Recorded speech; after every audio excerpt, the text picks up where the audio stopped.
Hello guys, magandang gabi. Praise God. Magandang gabi Philippines.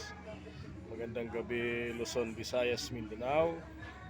Ah, Kumusta po kayo? Ngayon pong gabi ng July 1, 2024. Ilang days na lang ay ilang months na lang. No, not days. Ay Pasko na po, no? Pagpasensyahan niyo po ang aking boses kasi medyo tayo ay inuubo, no? At excuse me, medyo ubo lang naman, wala namang kasamang sipon dahil po sa paiba-ibang klima ng panahon. So today is Monday, no? I hope na happy ka. Kumusta ang iyong maghapon? Kumusta ang iyong nagdaang linggo, no? I'm here and welcome Plaza Mall at Senior Pure Gold at Libertad Pasay City. No, nandito pa rin po sa aking excuse me po, no? Sa aking mumunting business. No, thanks God kasi ilang buwan na po ako dito at salamat sa Panginoon kasi napakalaking privilege, no? Napakalaking privilege na tayo ay patuloy na binibiyayaan ng Panginoon, no? So salamat, yan yung ating dapat na ipagpasalamat sa ating pong dakilang lumika, no? Sa ating tagapagligtas, sa ating mabiyayang Panginoon, walang iba kung hindi ang ating pong Panginoong Jesucristo. Good evening sa ating pong mga followers, sa ating pong mga viewers, sa ating pong mga subscribers, sa ating pong TikTok, Reel, at Instagram, maging sa ating YouTube channel, no? Kumusta po kayo? At siyempre po tayo ay makapanood o tayo ay mapanood ng ating pong mga viewers, lalo na po sa TikTok at maging sa ating YouTube channel. So kung matanggap nyo ang video ito, ay please like and share naman, no? Para po tayo naman ay no? Madami ang ating followers. Sorry po, ubo ako ng ubo talaga, grabe. Dumami po ang ating followers, siyempre po sa ating TikTok and Messenger. TikTok, Facebook at sa ating pong Reel YouTube channel, ang ating pong Joel Brazal YouTube channel, maging ang ating Instagram. Ang dami hong mga balita ngayon like nitong nakaraan linggo, no? Balita nga po itong pagbibitiw ni Vice President Inday Sara Duterte sa gabinete ni Pangulong BBM, pero wala naman pong binanggit kung ano po yung naging dahilan ng pagbibitiw po ng ating pong kalihim ng edukasyon at Vice Presidente ng Pilipinas na si Inday Sara Duterte. No, ang daming pangyayari, no? But I need to pray sa ating country, no? Lalong-lalo na po sa mga opisyal ng pamahalaan at maging pong sa lumalalang tensyon sa West Philippine Sea. Kailangan po nating magkaisa, no? Kailangan po nating lagi tayong manalangin at sabi nga sa Joshua, no? Tayo ay non-stop, no? Tayo ay non-stop na makipag-ugnayan sa Panginoon, no? Sa Joshua 1:8, no? Tayo ay manalangin, magbulay-bulay sa salita ng Diyos. Siyempre, ito po yung kailangan, no, ng tao, ang pakikipag-ugnayan sa Panginoon, no?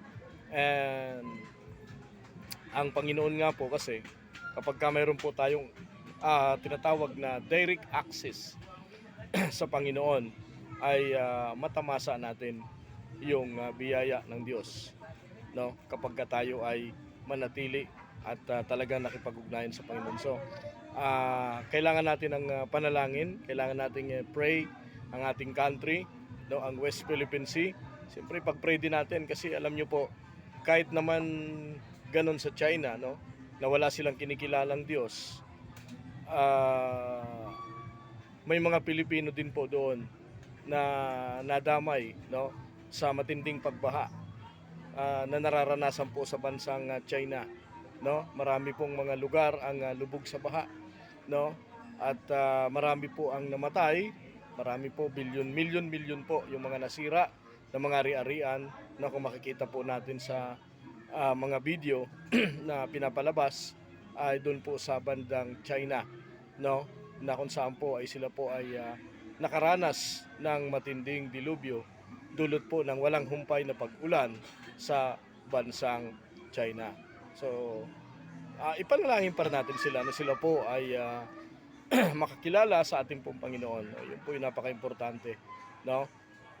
Na ang salita ng Diyos ay maging kaligtasan ng buong mundo. Bagamat may mga country na hindi po naniniwala na mayroong Diyos, pero kailangan natin pong ipanalangin ang buong mundo, ang bawat bansa, lalong-lalo na po ang Pilipinas na ating pong minamahal.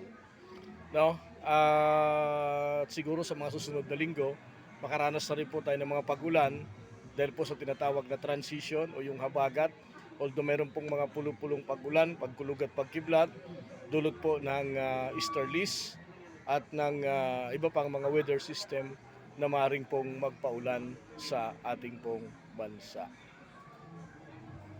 Yun lamang po ang ating pong maikling video, and mamaya after po na may upload natin ang ating video ay ating po itong i-share sa ating pong mga viewers. Good evening po at sa lahat po na makakapanood po nito.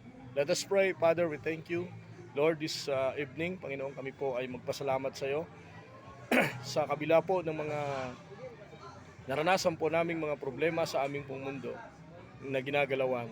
Thank you, Lord, sapagkat nariyan ka po sa amin ay sinasamahan mo kami, tinutulungan mo kami at binibiyayaan mo po kami, lalo-lalo na po sa buhay na pag-iingat sa amin. Lord, patawad ano man po ang aming pong mga nagawa na hindi kalugod-lugod sa iyo, ay kami po dumudulog, Panginoon. Lord, ang mga nararanasan po namin kalamidad sa buong mundo, like itong pagbaha sa China, Lord, maranasan namin, Panginoon, na kami, O Diyos, ay pagpalain mo.